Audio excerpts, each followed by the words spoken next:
this is part 2, and this is the stretch exercise. Okay, you got to. So my pelvis, you see, automatically I wanted to rotate. So I have to get this flattened down. And then tighten this. Right, tighten my glute. Push this down to the ground. There you go.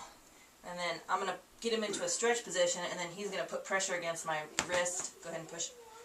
Keep holding. We're going to count to about 30 seconds here. Tighten your bottom. His glute's got to fire against my hand. So this is a co-contraction. Relax. And then we ease into that stretch. I'm raising his knee up with my feet, holding down his hip flexors and trying to get that quad deep stretched. Can you feel it? Mm-hmm.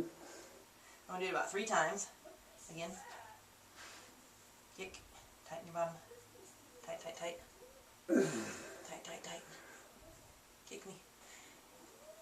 See, this is where he can't kick me. See that cogwheel effect, that bounce? Uh-huh. That's a muscle and bounce kicking in right there. Relax. So that's good. That's a compensation pattern. Once that you can get that shake controlled, you're correcting your firing pattern. Relax. One more. Go. Go. Cat's sick. Keep holding. Keep holding. Relax.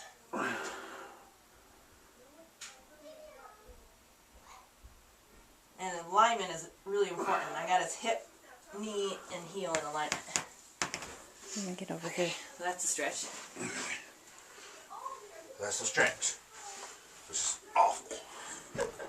Alright. So then after the stretch... Right, it's now it's like a glute, like motor firing teaching. Yeah, this is trying to get the glutes, the external rotators, and the deep glutes to kick in. And the key with this is this isolates them, and you can't. This also corrects compensation patterns in the spine, your deep rotators of the spine and stuff too, because he's going to want to kick this shoulder into the ground to lift this up, and he's going to want to rotate his spine, and you can't do that. This is to isolate the glutes. So the key is to squeeze together here. This has to stay touching, and he's got to be able to raise his knee off the ground. Oh, that's gotten better. Without lifting this hip up. So squish this down. You're rotating your back. Squish that down. Squish my fingers over here. Try. There you go. Good. Draw that hip down like you just did again. Like you're draw it. There you go. There you go. Much better. Much better. Much better. So he's actually clearing his knee here, which is good. So you have to try to clear your knee with just these muscles and not your spine, and not digging that shoulder into the ground. So we've got him doing sets of these, which is, he couldn't even raise his knee from the ground when we first started this. This is a good one though. Yeah, anchor that down. Don't try not to hide. You're getting your quadratus right now, so drop that down a little bit. Yeah, that's better. So you want to be careful not to, when you're getting in that position, the deal is to try to either rotate your spine, push your shoulder, or hike your hip. So the only thing you're doing now is hiking the hip. So right. Sit down. Okay, and obviously the last one, what most people have done, is just a glute bridge. Mm-hmm. However, there is some specifics about doing a glute bridge properly that everybody thinks, okay, you just raise your hips up. Right. It's actually a little more complicated than that. Mm-hmm. There's all, and I'll demonstrate this so you can see the mechanics. Okay. So you do this one. So there's different ways you can do a bridge, and that you can do them different ways depending on what you're trying to isolate and what your purpose is of the bridge. So if you're going to be, if you want specific and imposed demand, you want the glutes to be doing the work. So if you just lift up like this, a lot of that's hamstrings and a little bit of glutes, and you're tilting under with your pelvis, so you're actually kicking in other muscles. So the key to this one, especially for a power lifter, is to get their shoulders pinched, like power lifters do, pinch the shoulders, Pinch, right.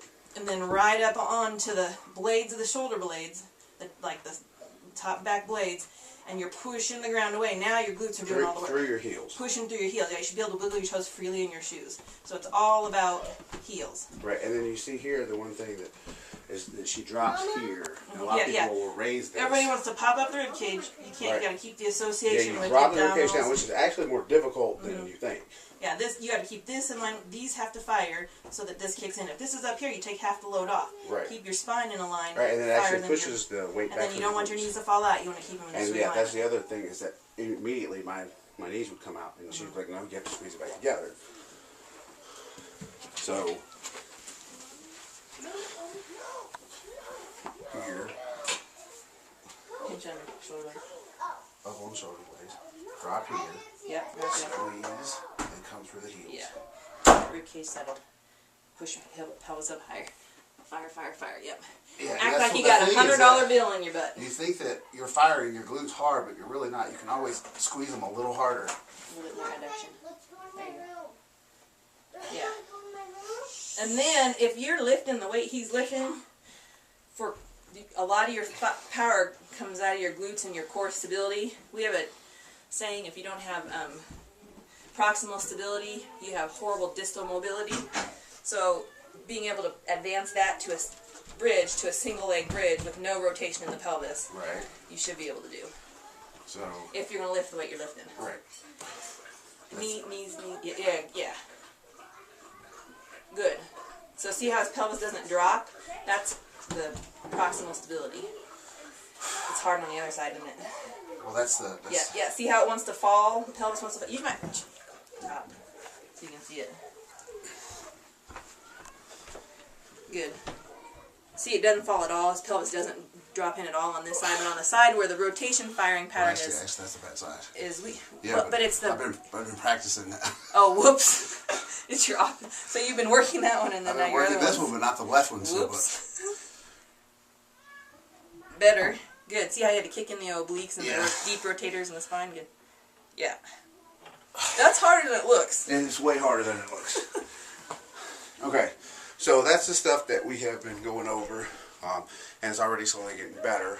I only have, I think, 4 weeks before the meet, so we'll keep doing these things weekly, and see how things progress. So I want to say thanks to Wendy, thanks for joining me, thanks for helping me out. Be awesome. Yeah. All right. All right.